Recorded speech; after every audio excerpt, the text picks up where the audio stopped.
If you were to ask most Christians what the most important aspect of their faith is, the answer would probably be salvation. The word saved is often used to describe a time when a person became a Christian. But the obvious question from a person not familiar with the Christian faith would be salvation from what?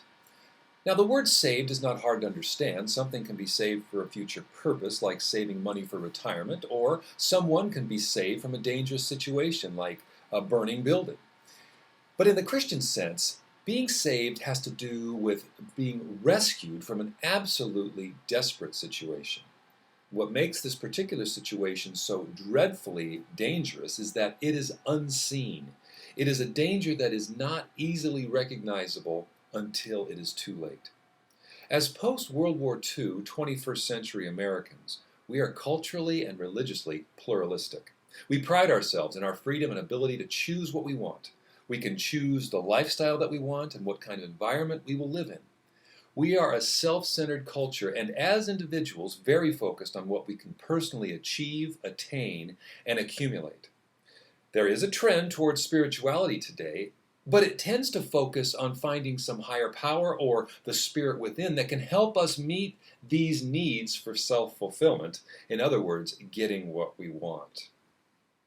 In today's America, there is little, if any, interest in or awareness left of our true position as creatures created by God and the awareness that as His creatures we are totally dependent and accountable to Him. What has become even more foreign in our cultural understanding is the idea that in a very specific way, God has a huge problem with the people that He has created. The word for this problem is sin. Now, what follows in these videos is an attempt to explain the reality of human sinfulness and the fact that it is your problem, as well as mine. We will look at the depth of this problem of sinfulness, the consequences of this problem, and most importantly, God's great remedy for this problem. It's an older movie called As Good as It Gets, and in it, Melvin, who is played by Jack Nicholson, is a bigoted, mean-spirited, and psychologically troubled man. Through a growing relationship with Carol, a gentle and compassionate waitress played by Helen Hunt, he is little by little transformed into a kinder, more caring, and sensitive individual. It's the kind of movie that contends that we are all good people down deep. You just have to dig a little deeper in some people than others to find the goodness. But this raises a question. Can this way of thinking about human nature be true if there really is such a thing as human sinfulness? In other words, is our nature as human beings at its most basic level good if you only look deep enough into the heart of a person?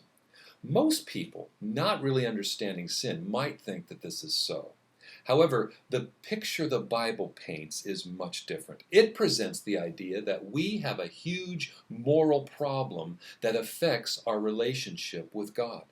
The seriousness of this problem lies in the fact that God, because of His blindingly bright and morally perfect character, cannot merely wink His eye at sin and let bygones be bygones. Now, the Bible has the audacity to teach that each one of us after death is going to have to give an account of our lives before the God who made us. Perhaps this is something that you don't buy into and perhaps you don't think much about. But one fact is certain. You are going to die sooner or later, and the Bible says that after death, judgment will follow. Now, I agree, the Bible has much to say that's unsettling. But at the same time, the Bible is so compelling. It's a unique book that has much to say about where we came from and what happens to us after we die. The Bible is not just another book written by mere men. On the contrary, the Bible claims that the authority and truthfulness behind its words comes from God Himself. Now, you may not believe that the Bible is God's very words written down on paper through the agency of inspired human writers. And this is understandable. All I ask is that you ride on one very basic and, for the meantime, generous assumption. And that is that the Bible's true in what it says, until you are absolutely convinced beyond a shadow of a doubt that it's not true. Now, it's not my intent to empirically prove the God-given authority of the Bible. Rather, I want to show you that the Bible will do one of two things to every person who reads it. You know, it's a doctor's task to examine a patient during an exam to see if there are any problems that need attention. Many people with cancer have no idea that they have it until a physician examines them. Only then are they interested in a cure. The Bible will do both of these things for your soul. It will give you a straight and honest assessment of your spiritual condition, and will also give you the treatment to make you well. And who should know better about the things of human life and death and what comes next than the God who created us? It is God Himself who offers this thing called salvation through the pages of this most amazing book. Salvation, in the true Christian sense, means being saved from the penalty of sin, which is our greatest need as human beings, whether we feel it or not. Sin is a reality, and it is something we must deal with. We must understand what it is and where it comes from, and just how deeply it affects everyone. If the two edges of the Bible, like a sword, are salvation and condemnation, then everyone who reads it will receive one or the other. Understand that no one who reads the Bible walks away with nothing. As God has said in the Bible, I call heaven and earth as witnesses today against you, that I have set before you life and death, blessing and cursing. Therefore choose life, that you and your descendants may live. There's something wrong with human nature, nature. Well, so goes the lyrics of a rock song played in the early 1990s. This is quite obvious to see, isn't it, as one looks at the evening news or reads the morning paper? Wars, random killings, child abuse, scandals, corruption in government, the list could go on and on. Sin is a reality, and we must acknowledge this fact. The Bible tells us plainly, all have sinned and fall short of the glory of God. And this means everybody. But what does it mean to be a sinner? Is it simply the bad things that people do, and if they stopped doing them, they would no longer be sinners? Or is it a deeper problem than that? Now, to get at this answer, we need to begin by understanding God's original creation of mankind. An important thing to get is that God did not create man as sinner. This is where we need to start if we are to understand the true problem of sin. Most people will recognize the first words of the Bible. In the beginning, God created the heavens and the earth. Well, what does this mean?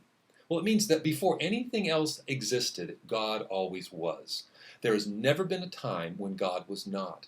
Everything else in the cosmos has a beginning. All the planets and the stars and the vast reaches of deep space, all these have a beginning. But God always was, or is, I should say. The next thing we are told by this first statement in the Bible is that this God, who has always existed, also created and brought about all there is in the heavens and the earth. God is the creator who brought all things into existence. Now, as we read the creation account in Genesis, we see a progression of how the universe was brought into being. First, God created the vastness of space that separates solar systems and galaxies. He then fashioned a particular planet in a particular place, which we know as Earth. God then created light. Think about that. Apart from God, there is no light. God then created the atmosphere that separates the waters on the earth from the water vapors in the clouds. Then comes a very important statement in the Genesis account, that God saw what He had made and called it good. God liked very much what He had made. After separating the dry land from the seas, God then created plants and vegetation of all kinds. He then created the two great lights, the sun and the moon, one for day and one for night, and the stars that exist in space. Then God created the fish in the sea and the animals on the land and the birds that fly over the land. God saw all that He had made and declared that it was good and pleasing to Him, but He was not finished with His work.